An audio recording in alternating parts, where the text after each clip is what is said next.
Bonjour et bienvenue à tous, on se retrouve pour une nouvelle vidéo. Aujourd'hui, débrief du match du Real contre l'Atlético Bilbao. Avant, n'hésitez pas à liker et à vous abonner comme d'habitude. Maintenant, place à la vidéo. Bon, je vais pas vous cacher, je suis déçu. En tant que supporter du Barça, j'y ai cru jusqu'au bout.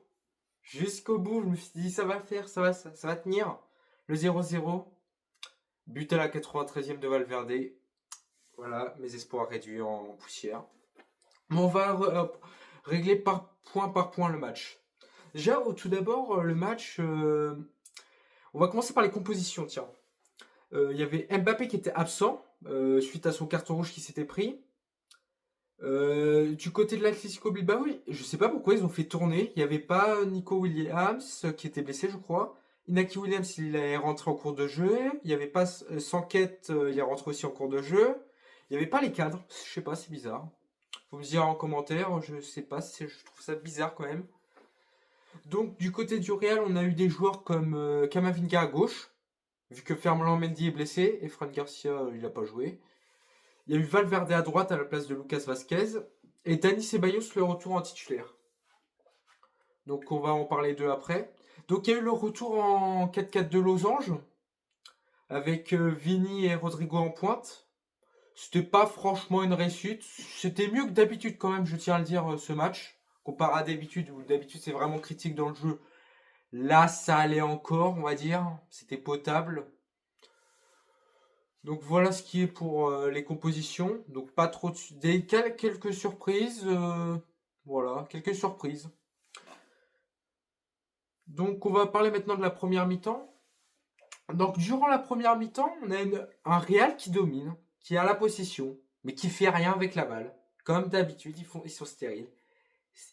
Un jeu inutile, catastrophique, nul à chier. Il tire pas, il tire de loin, mais des frappes qui servent à rien, aucune frappe dangereuse. L'Atlético, bah, il pose un bus, ils ont refusé de jouer. Par contre, ça, j'étais déçu. Je pensais qu'ils allaient jouer ce match. D'ailleurs, mon mot de pronostic, je m'étais bien trompé, j'avais dit 2-2. Bon, bah, voilà. Parmi mes buteurs, j'avais quand même mis Williams et Sanket, pardon, qui sont rentrés à la 70e, donc je me suis bien foiré. J'avais d'ailleurs mis Mbappé buteur, j'avais complètement zappé qu'il avait eu un carton rouge au dernier match, du coup, qu'il pouvait pas jouer. Donc voilà ce qui est pour ça. Donc le Real catastrophique en première mi-temps. Aucune envie, bah de l'envie, mais aucun fond de jeu. Vini, heureusement qu'il y avait Vini en attaque, hein. C'est le seul qui crée du jeu. Le seul qui avait un peu de créativité, qui proposait quelque chose. Sinon, c'était très nul, nul. Il y avait aussi Chouamini. Chouamini, je trouve, au milieu de terrain, taille patron. Au milieu de terrain, c'est le joueur que j'ai préféré. Avec les difficultés de Ceballos sur le match que j'ai pas trop aimé. Défensivement aussi, j'ai pas trop aimé la première mi-temps. C'était. Après, tu comptes affronter un bus comme Bilbao, que je m'attendais pas à ce qu'il mette un bus comme ça, par contre, hein. Vraiment, j'étais déçu, mais déçu à un point. Je pensais vraiment qu'il allait proposer un jeu. Je sais pas pourquoi. Pourtant, surtout que Bilbao, c'est même pas pour reposer. Si c'est pour reposer les joueurs, je vois pas l'intérêt. La Ligue Europa, elle est dans 2 semaines. Non, une semaine, pardon. Donc, j'ai pas compris. Donc, voilà ce qui est pour la première mi-temps. Du coup, l'Athletic, j'ai dit, ouais, il pose un bus. Vini, c'est le seul qui. Propose quelque chose, hein. Donc, voilà pour la première mi-temps. Maintenant, passons à la deuxième mi-temps. Alors, de la deuxième mi-temps, c'est beaucoup mieux que du côté du Real. Il y a de l'envie, il y a le jeu, il y a du jeu qui est proposé. Il y a ce petit côté, il y a des occasions, il y a des occasions ratées. J'ai stressé. Il méritait de gagner, hein, le match. Il méritait de gagner sur l'ensemble. On va pas se mentir. Dans l'ensemble, c'est mérité ce match, hein. À la 80e, je vais vous dire, il y a eu un but refusé de Vini sur un hors-jeu d'Hendrick. Rien à dire, il y avait bien hors-jeu.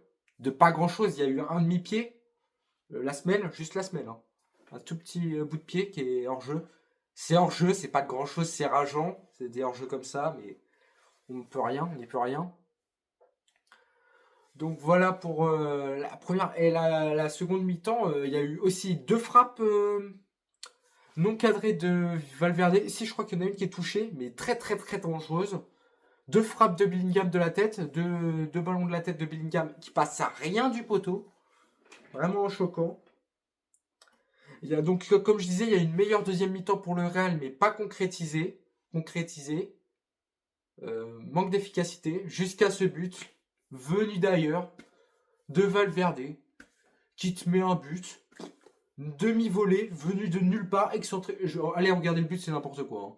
Jamais normalement dans la vraie vie, frère, un but comme ça est marqué, hein. C'est n'importe quoi. N'importe quoi. Il met un de ses buts choquant, hein. Donc elle est à la 93e, fin du match, ça c'est le match.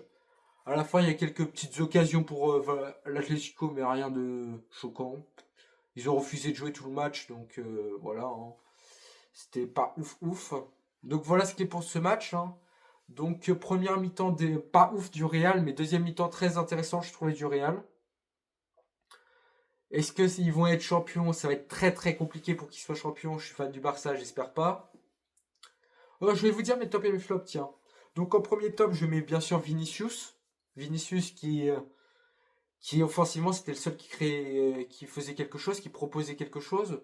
Parce que Rodrigo, il avait du mal, je trouvais, sur ce match. C'était pas terrible. Bellingham, je le trouvais bof aussi. Donc Vinicius, malgré qu'il ratait, je reconnais, il a beaucoup raté. Mais il tentait. Il essayait de prouver quelque chose. Par ses dribbles, il a tenté des frappes. Il ramenait des centres aussi, hein. J'ai vraiment pas mal kiffé. En deuxième top, j'ai mis Chouamini. Chouamini patron au milieu de terrain, que dire de plus? Taille patron, il avait activé le mode robot. C'est le GOAT au milieu de terrain, hein. Ceballos, bon bah c'était catastrophique, donc il a pallié les manques défensifs de Ceballos, parce que Ceballos défensivement c'était catastrophique. Même offensivement c'était catastrophique partout pour Ceballos. Chouameni, vraiment très très bon match. Donc quand tu ne le mets pas défenseur, bien sûr c'est beaucoup mieux, hein, Chouameni, hein. C'est un très bon joueur quand tu ne le mets pas défenseur, hein. Quand tu ne le mets pas défenseur, quand tu le mets au milieu de terrain en 6, c'est un très très très bon joueur. Et mon dernier top, j'ai mis bien sûr Valverde, qui a fait un bon match, qui se proposait offensivement, défensivement, et c'est surtout ce but à la fin. Magnifique. Allez le voir, hein, il est magnifique. Magnifique. Donc allez le voir sur YouTube si vous pouvez, c'est vraiment magnifique ce but. Donc voilà pour mes tops. Maintenant on va passer vite fait au flop. En premier flop, j'ai mis bien sûr Ceballos. Ah bah je vais pas le lâcher, hein. Ceballos cataclysmique. Pour son retour, son retour, il était inexistant, hein. Inexistant sur le terrain. Donc dommage pour lui, je m'attendais à mieux pour un retour. Bon bah c'est pas grave, hein. S'il passe à côté d'un match, c'est pas si grave que ça. Il a du temps pour se rattraper. Surtout qu'en début de saison, il était très fort avant sa blessure, donc voilà. En deuxième flop, j'ai mis Guruzeta, je crois qu'il s'appelle, l'attaquant de l'Atlético Bilbao. Je sais même pas s'il a touché les ballons, hein, la vérité, hein. Il a été- bah, en fait, je peux pas le juger, il a pas touché le ballon, j'ai l'impression. Et le peu de ballons qu'il a touché, j'ai l'impression qu'il les a perdus. Donc je peux rien dire sur lui. Donc voilà, hein, pour Guruzeta. Et en dernier flop, j'ai mis Nunez, le défenseur de l'Atlético Bilbao. J'ai pas aimé sa façon de défendre, je trouvais qu'il était toujours en retard, qu'il provoquait des fautes inutiles. En soi, toute l'équipe de l'Atlético Bilbao, c'était vraiment pas fou, je trouve, hein. Je m'attendais vraiment à beaucoup mieux de cette équipe, c'est dommage. Moi, j'avais beaucoup d'espoir.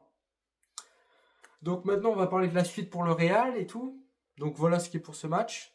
Bon, la suite pour le Real, mercredi, ils affrontent Retafe, qui va être un match très très compliqué. Retafe, c'est une équipe très très compliquée. C'est une équipe madrilène, hein. Mais c'est très chiant à jouer. Ils jouent faute. Tu joues 45 minutes contre eux, tu joues pas 90 minutes, hein. Il y a 45 minutes de jeu, le reste c'est que des fautes. Donc c'est très très compliqué. Ça va être un match très compliqué. Je vais vous. Ouais, je peux. Non, je vais vous dire mes pronos plus dans un TikTok prochain. Donc ça fait un. Ils ont 4 points de retard, je crois, contre le Barça, du coup. Ils ont 4 points de retard sur le Barça. Je répète qu'il y a le Classico dans 2 semaines ou une semaine. Vous me direz en commentaire vu que samedi il y a le match en finale de Coupe d'Espagne. Donc vous me direz en commentaire, mais je crois que c'est dans 2 semaines. 6 points de retard. Ouais. 7 points de retard, je compte 7 points vu que avec le cumul confrontation directe, on les a battus très largement. Donc voilà. Donc voilà, hein, ça va être chaud pour être champion. Moi, je vois le Barça quand même être champion, mais on sait pas. Donc voilà ce qui est pour ce débrief. Donc je répète, n'hésitez pas à liker et à vous abonner. Je vais faire sûrement le débrief mercredi de Retafe Real Madrid et samedi aussi de bien sûr du Classico Barça Real. Vous verrez si je serai dégoûté ou si je suis content. Donc voilà pour le débrief. Ciao!